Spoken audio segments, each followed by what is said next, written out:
Chapter 56. Overcoming the Enchanted Ground. By and by they got to the enchanted ground, where the air makes men sleep. Now they had not gone far, when a thick mist fell on them, so that for a while they could not see. And as they could not walk by sight, they kept near their guide by the help of words. But one fell in a bush, while one stuck fast in the mud, and some of the young ones lost their shoes in the mire. "Oh, I am down," said one.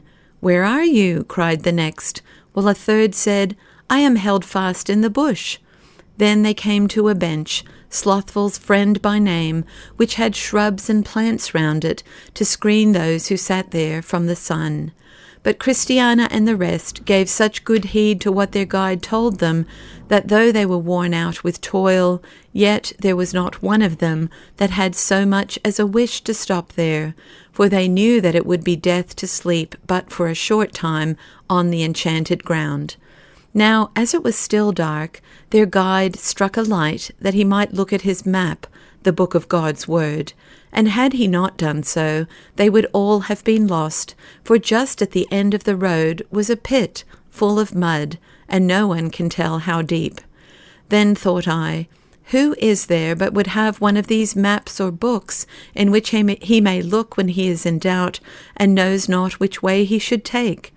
They soon came to a bench, on which sat two men, heedless and too bold, and Christiana and the rest shook their heads, for they saw that these men were in a bad case.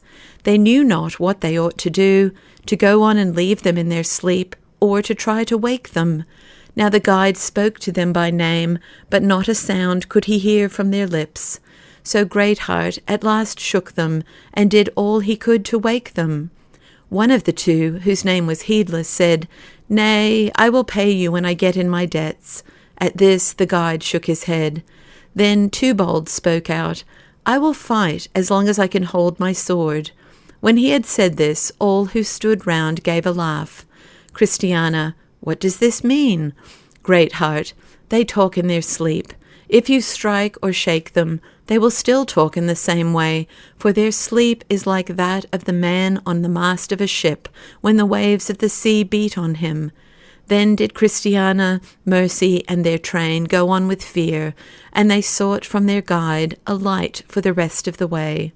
But as the poor babe's cries were loud for want of rest, all fell on their knees to pray for help. And by the time that they had gone but a short way, a wind sprang up which drove off the fog, so now that the air was clear, they made their way.